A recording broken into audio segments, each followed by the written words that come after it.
Thank you, Pedro. And again, congratulations to Samin and Nikki Anu for a beautiful course, great cases. Unfortunately, some of those cases are going to end with restenosis, despite the excellent work that was done. These are my disclosures. And one more important information, we're going to have CRT next year in the Gaylord National Convention Center. It's just across from the Reagan. And we're always going to be fortunate to have cases from Sinai performed by Samin and Anu. So in order to treat restenosis, we have to understand the mechanism. There are biological factors, there are technical factors, and there are mechanical factors. And I think over the years, we identified most of them. The question is how to tailor the right therapy. Most recently, we also were evident to neoatherosclerosis, which is the delayed restenosis. And also, we are seeing, with better modalities, features of the restenosis, among them the OCT, which can actually tells us also about stent fractures and other mechanistic approaches. But I would submit to you one important caveat. If you want to treat restenosis, you have to understand the mechanism. There is no point to put the brachytherapy catheter in under-expanded stent. So that's something which I think people should know before they get to the treatment. Or if you want to treat with brachytherapy or drug-coated balloon or another stent, you have to see this feature of exuberant smooth muscle cell proliferation within the OCT. Now, you would think that with the best drug-eluting stent that we have, this is disappearing. But as a matter of fact, we are seeing temporal trends that in-stent restenosis continue to be in the range of about 10.8% of the totality of PCI based on the NCDR database. And that's despite the fact that we moved completely to drug-eluting stents, and in the last few years to second-generation drug-eluting stent, but the rate of restenosis is not going down. It's about 10% of our procedures. And the clinical presentation is not that benign. Many of those will present it with STEMI. Many of those will present it with non-STEMI. So when you compare the totality of the presentation to patients today in the cath lab, you see that it's actually very similar to the non-ISR PCI, except that you see many of those coming again with STEMI.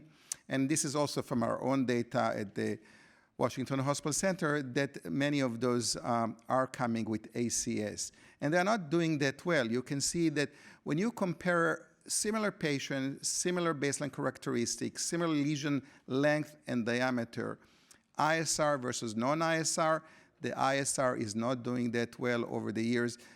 They will have more events, more Q-wave MI, more MACE. Now, we always respected the Moran classification for bare metal stent restenosis, which has been the guidelines, but this was more related to bare metal stent.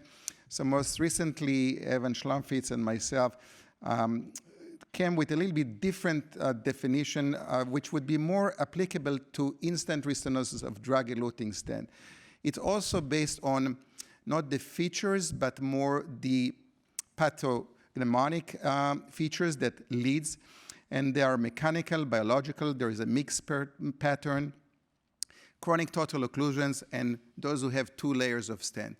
Now, why did we come with that? Because I think it does give you suggestion which therapy you should use for each of one of them.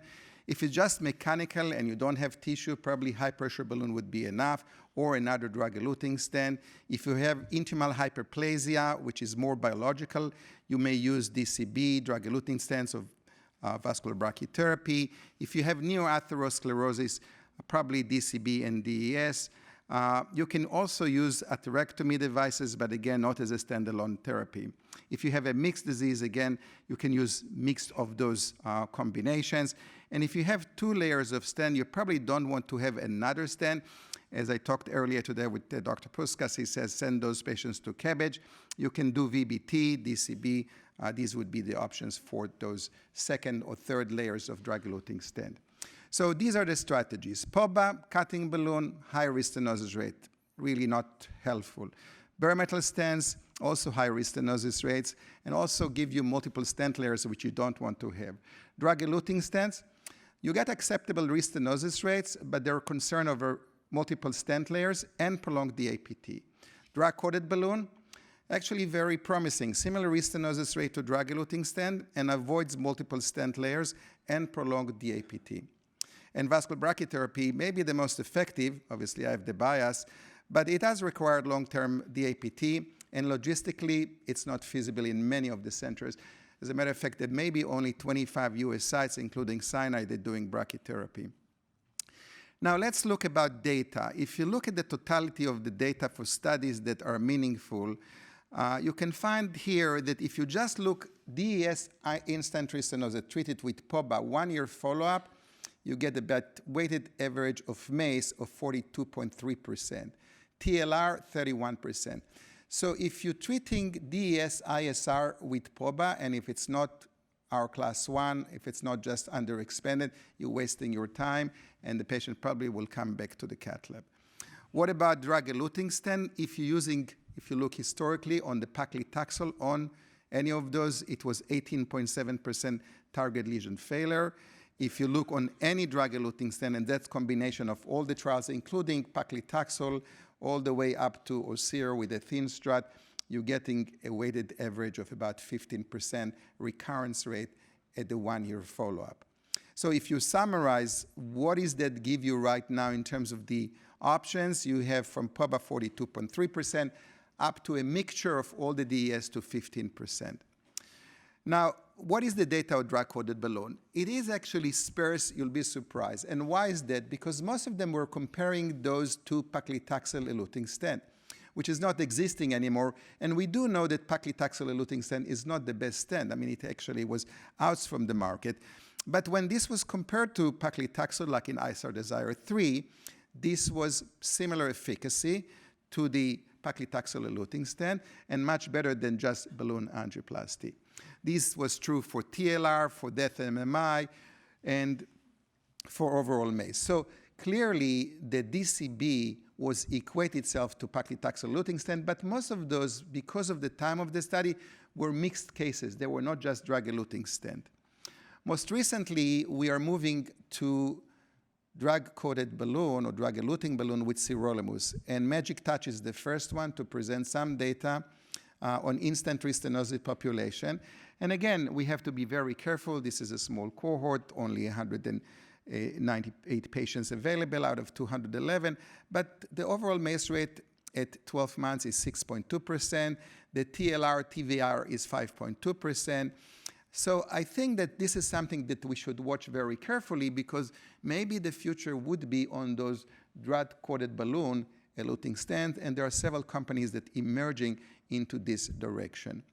Now, one thing that is important, and I think it was mentioned and was proved in trials, that it's very important to have a good angiographic result before you treat the in-stent restenosis with drug-coated balloon.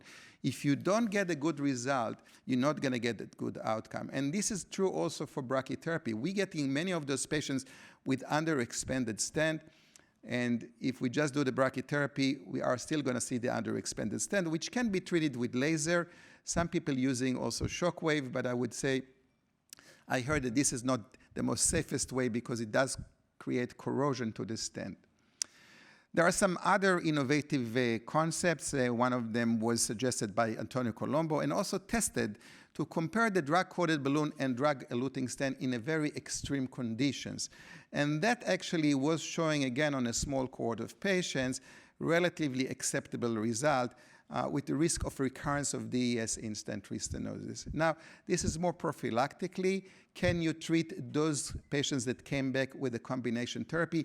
You may, but you may end it with more thrombosis, because I think getting DES and DCB together potentially can increase the rate of stent thrombosis. This is the only system that is available right now in the world for treatment of in-stent restenosis, the brachytherapy system, which is now 22 years old or 25 years old. The source half-life time, by the way, is 30 years. That means that we can probably use it for another few more years. And then the dwell time for those who are using it know it's going for more than 5 minutes. We actually look at the data of drug-eluting stent failure, second generation with this, and the results were mixed. I mean, but in fairness, which are the patients that we're getting? These are, most of them have 3 to 4 episodes of in-stent restenosis prior to getting into brachytherapy. And with that, overall, the results all the way, it looks very good at 6 months, only 3.3%, and these are really the frequent flyers. At 1 year, it was 12.1% TLR. There is a catch-up. So at 3 years, we're getting to the 19.4%, but it's better than any other therapy that we have used before.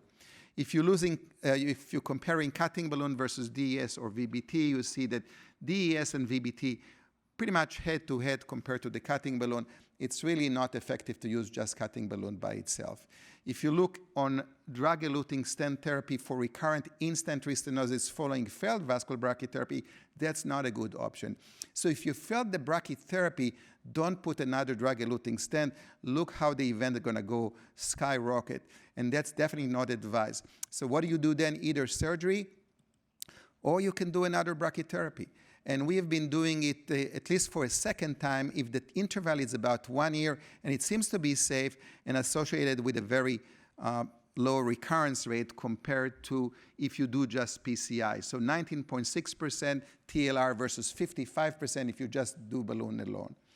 Now, what about intracoronary brachytherapy for multi-drug resistant in-stent restenosis, 2 years follow-up from Paul Tierstein? Again, similar results at what we have shown. 8 months, 23% total target vessel revascularization, and 2 years, 34%. So this is not that good. And he asked me, Ron, how did you get better result than I do? And I said, well, the trick is probably we're giving a little bit higher dose than he does. We're giving 23 gray or 25 gray, and he uses only 18 gray. So I think the higher doses give us a little bit more patency. This paper you probably should know and should be proud because it was the recent one that actually shows that if you use brachytherapy against all the other modalities, the 1-year MACE is significantly lower, as shown here in the Kaplan-Meier curve. And congratulations, Dr. Sharma and your team to publish this. It's very important information. So this is a very busy slide, and again, I'm not going to go through all of the algorithm, which I mentioned before during the classification. We don't have much to offer, but we do have to tailor the therapy to the mechanism of in-stent restenosis. So let's conclude. In-stent restenosis of drug-eluting stent represents today between 10 to 11% of the total PCI in the USA. In-stent restenosis can occur even 10 years following the initial stent deployment. That's why it's not going to go away ever. We're always going to see it as long as the patient would live. It is not benign. It remains a therapeutic challenge. It is imperative to demonstrate the mechanism, either intramural hyperplasia or underexpansion, before we do any of the therapy. You should avoid stenting if you did VBT or DES for VBT failure. DCB has similar efficacy so far to DES for in-stent restenosis.